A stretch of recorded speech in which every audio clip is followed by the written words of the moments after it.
Bonjour à toutes et à tous, bienvenue dans G-Finance UMOA Markets. Nous sommes le jeudi 10 avril 2025. Asseyez-vous confortablement, ajustez vos écouteurs. C'est parti. Commençons avec l'international. Un geste inattendu de Donald Trump a momentanément rassuré les marchés. La suspension partielle des droits de douane américains a permis un beau rebond des indices européens.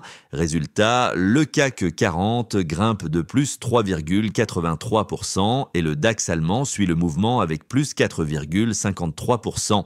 Mais de l'autre côté de l'Atlantique, c'est une autre histoire. Wall Street reste sous pression avec un Dow Jones en recul de moins 3,82% et un Nasdaq en baisse marquée de moins 4,61%. Les incertitudes autour de la politique monétaire américaine, combinées aux tensions commerciales persistantes, continuent de peser. Côté macroéconomie, l'inflation américaine marque un léger ralentissement en mars, une pause bienvenue, certes, mais qui pourrait être de courte durée. Les économistes préviennent, les droits de douane finiront par se répercuter sur les prix.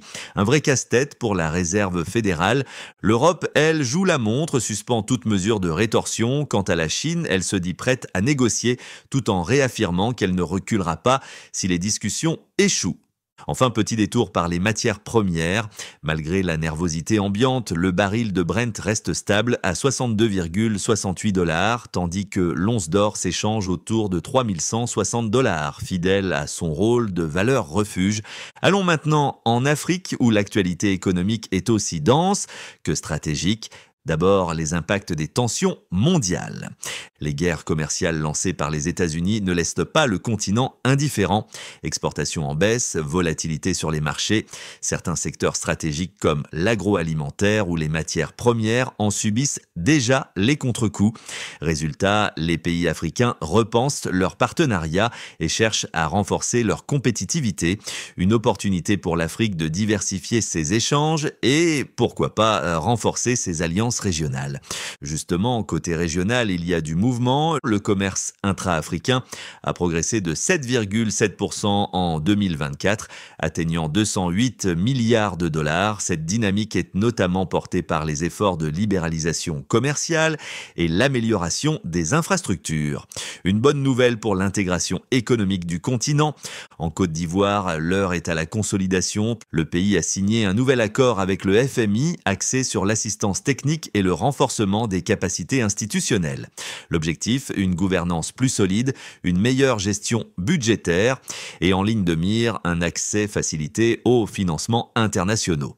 Du côté du Bénin, cap sur la digitalisation. Le gouvernement veut moderniser son système de passation des marchés publics. Objectif, transparence, réduction de la corruption et meilleure efficacité dans l'allocation des ressources.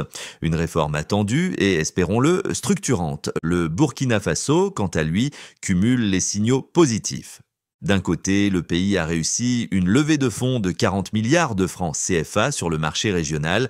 De l'autre, il vise 550 000 tonnes de coton pour la prochaine campagne. Un objectif ambitieux, soutenu par des réformes agricoles et une meilleure organisation des filières. Et le Sénégal dans tout ça? Une actu majeure. Le 19 avril, le port autonome de Dakar versera 7,19 milliards de francs CFA pour rembourser partiellement son empreinte obligataire PAD 2025 à 2027 et payer les intérêts semestriels. Une opération qui confirme sa solidité financière. Enfin, petit mot sur le marché obligataire régional. Les obligations béninoises continuent de surperformer celles de la Côte d'Ivoire. Moins de risques perçus, meilleure communication financière et politique de dette plus lisible.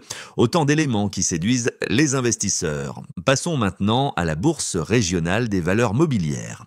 La séance du jour est clairement placée sous le signe de la hausse. Du vert sur tous les indices principaux, le BRVM Composite clôture à 289,19 points, en hausse de plus 1,51%, et le BRVM Prestige grimpe à 122,18 points, soit une hausse de plus 1, 2,42%.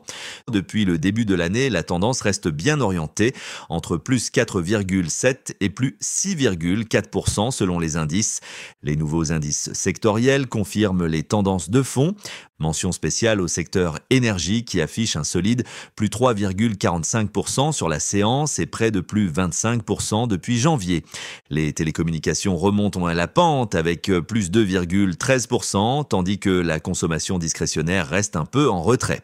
Top 3 du jour ? Que du solide. En tête de peloton, SIBC, la société ivoirienne de banque, s'envole avec une hausse de plus 7,46%.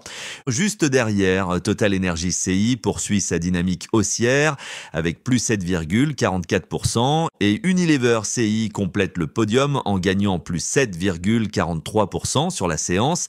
Et côté baisse, quelques reculs marqués à signaler. Tractafrique Motors CI essuie la plus forte baisse du jour avec moins 7,50%.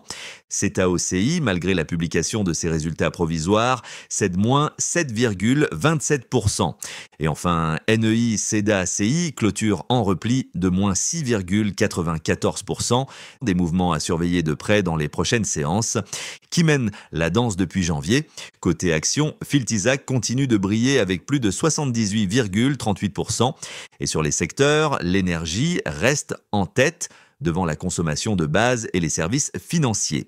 Et ailleurs, sur la place financière régionale, une annonce à retenir, CETAO CI a publié ses résultats provisoires de 2024, mais sans vraiment convaincre le marché vu le recul de son titre.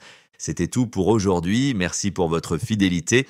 Pensez à vous abonner, à partager cet épisode si vous l'avez trouvé utile et à nous suivre pour ne rien rater de l'actu Éco Finance. On se retrouve demain pour une nouvelle analyse.